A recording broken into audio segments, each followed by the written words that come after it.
Da da da da Citrasloth.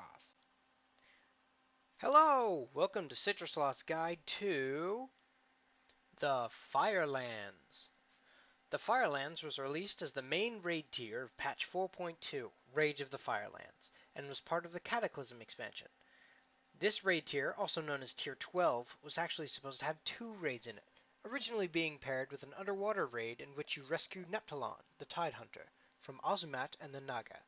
We last saw Neptalon in the Throne of the Tides instance, where in the end he was taken captive by Azumat, the fiend of the dark below. His current whereabouts are unknown. There are 7 bosses in this instance: Shanox, Bethtalak, Lord Rhyolith, Alistrazor, Balorok, Majordomo Staghelm, and finally Ragnaros. The best path is the one shown here. This path allows for lots of mob grouping for easy trash gear, patterns, and gold, as well as fast spawning of the boss that roams the Firelands, Shanox. In the past, raid groups often cleared trash first and thusly downed Shanox first. Nowadays, it is best to down Shanox in the time running between bosses, in order to maximize efficiency. The bosses are located here, here, here, somewhere around here, here, here, and here. The first boss to kill is Bethtalak. Why? Always squash the bugs first. Aside from that, it is the most efficient route. On the way to fight her, there are 4 main trash packs. The first run requires you to kill a stone guy. Easy enough. The second can provide a boost in haste and damage for you, which means faster. Simply kill the 2 spiders beside the bird, and kill the 3rd spider that jumps from the bird.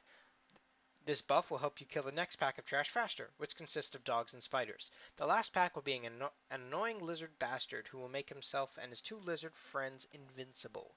Use the time it takes for his shield to go down to kill the spiders next to him. Then kill him and his stupid friends. Now, buff up for the boss. This is an easy fight if you have burst, not so much if you don't.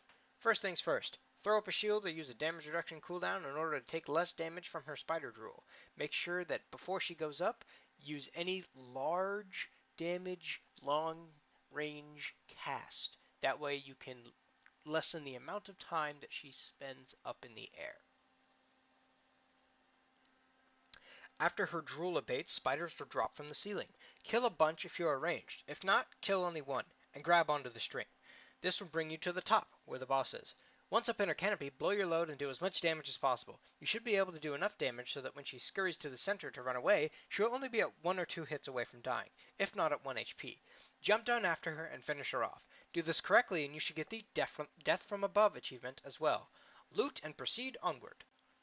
The next boss to eliminate will be either Shanox or Lord Rhyolith, whoever you encounter first. Make sure to pull large packs of trash on the way to this general area in order to get free gold for AoE. In this run, I decided to do Lord Rhyolith first.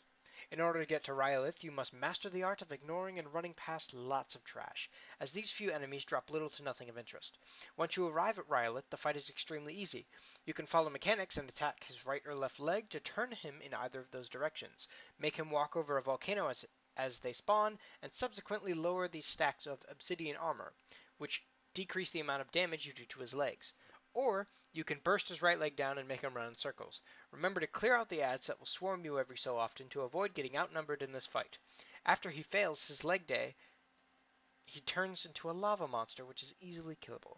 If you decide to only burst down his right leg and nothing else, you will be rewarded with the achievement Not an Ambi Turner. After finishing Rhyolith, run past those adds you skipped earlier, or kill them like I did, and move on to the next boss, whether it be Shanox or Alistrazor. Alistrazor is one of my favorite fights from this raid. There is even a Dark Moon Fair achievement named after this flaming being. The trash before is quite simple. Kill the fire druids, kill the hawks that look like they are hurling fireballs at you, and kill the egg piles located to your left and right. You can easily locate these egg piles by watching the stream of fiery hatchlings spawn from them. After the trash is eliminated, simply attack the last fire druid, who seems to be torturing a large group of other druids. This druid of the flame is actually Majordomo Staghelm, but unfortunately any damage done to him here does not reflect on his health later in the instance. He will pin you down with roots, and after he flies off, Alistrazor bursts forth from her rocky shell and immediately starts to deal fire damage. She will then fly over the middle of the arena, dropping feathers, and dealing damage in a cone in front of her. Picking up 3 of these feathers allows you to fly, but Do not touch them until she flies up in the air, out of range. This is because she has a high chance of despawning if you are up in the air while she is in one of these ground phases, where she flies close to the ground and deals cone damage in front of her. After she flies up, grab 3 feathers, follow her into the sky, and deal damage as you please. Remember that in order to keep the flying buff, you have to fly through the flaming rings that appear around Citrasloth as she flies through the circle. Every time you fly through one of these rings, not only will you continue to fly, but you will also get a haste buff, and, at 25 stacks, a 100% crit buff. Unless you can burst her all the way down before she gets a haste, or before she flies down once, make sure you fly to the ground and wait for her to fly up higher again. When she starts flying close to the ground again, if you manage not to get hit by any of the AoE damage on the ground at the time, you will earn the achievement Do a Barrel Roll. This boss also has a chance to drop a mount, called the Talon of Citrasloth, which is the closest you will ever get to the damned reigns of the Raven Lord. By now, you should have killed enough trash so that Shannox would spawn. You will see him roaming around the area. I decided to wait for him here and kill him as he came in front of the area where you fight Balrog. Shen will spawn along with his 2 dogs, Riplim and Rageface, once you have cleared enough of the Firelands world trash. You will be clearing two main sets of trash for gold, patterns, and BOEs throughout your journey in the Firelands. The first will be at the beginning of the raid, as you saw, and the second will be after the extinguishing of Belthiak. The trash will easily fall to most AoE abilities. Once Shannox spawns, he will roam the area shown here, with his 2 dogs following closely behind. This fight is all about burst, and it is very helpful to have a controllable pet to aid you. You must watch the ground for crystal prison traps. If you step on one, you will die, unless you command your pet to attack the crystal tomb which you've been placed in. Eventually, Rageface will jump on you, and try to steal your money, in the form of making you pay repair bills. The only way to escape his rage is by using an invulnerability spell like Bubble or Ice Block. Keep these spells ready so you don't die halfway through the fight. It is important to note that you only need to kill Shannox for this fight to end. If you are having a problem downing him before his dogs go crazy, you can try to kill Rageface before he jumps you, but this sends Shannox into a frenzy, making him deal more damage. It is important to note that Riplim cannot die and will only be disabled for a certain time if you get his health to 0. You can get the achievement Bucket List by kiting Shannox to every area in the zone. Here are the areas where you need to kite him in order to get the achievement. Make sure you have killed the bosses in those areas before you drag Shannox all over the place, or risk him resetting. Anyway, the next box here is Balrog, the Gatekeeper. He is guarded by 6 measly trash mobs that you can most likely ignore. I killed them anyway. In order to get to this boss and kill him extremely quickly, burst as fast as possible, and pop all defensive cooldowns you have about 30 seconds into the fight. Not only will the boss do increasingly more damage to you, but shards will pop out of the ground and wreck you. If you manage to be bursty enough, you will earn the achievement Share the Pain. After Balrog, you will notice that you cannot access the final 2 bosses. In order to access them, you must activate the Flame Orb, which is behind Balrog and to the right. Once you vigorously shake it, a bridge will appear, which you can travel across to face the final 2.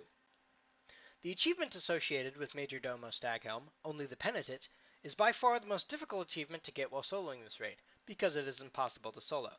This requires 6 people to use the /kneel macro and not get hit by the ability that the Druids of the Flame cast called Kneel to the Flame every few seconds. They will also have to reach the podium untouched and then all simultaneously activate the 2 flame orbs on either side of the pedestal. As for trash, it is simple. The flame kitties will jump at you, dodge them or else you will be stunned for 10 seconds. Kill the Evil Druids.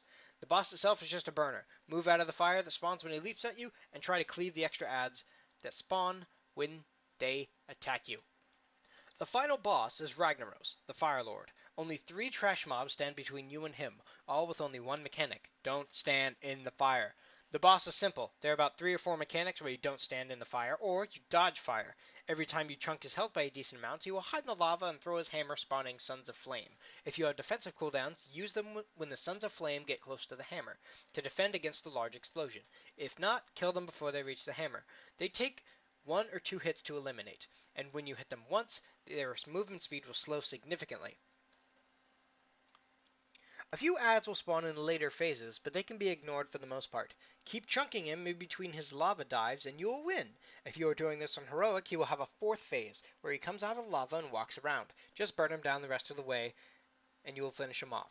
He has a chance to drop a mount, the Smoldering Egg of Mulgazor, which looks like a firehawk. The achievement you can get, Ragnaros, requires you to kite 3 meteors around and allow them to get hit by lava wave, and to kill Rag while still kiting these meteors. The achievement is not needed for Gloria the Firelands Raider, so you don't have to do this to get that sexy corrupted egg of Milgazor mount. Congratulations! You have now completed the Firelands Raid instance. If you did everything correctly and on 25-man mode, you will net yourself around 3,000 gold in gear, tokens, trash loot, and patterns. In summary, there are 3 mounts, 12 achievements, and a multitude of sexy transmog gear sets. That set, if you have Atlas loot, is tier 12, in the form of drop gear and gear tier tokens. I hope you enjoyed this video. If you did, please like and subscribe. If you have any suggestions, tips, or requests for future videos, don't hesitate to leave them in the comments. Thank you for watching. Citrasloth out.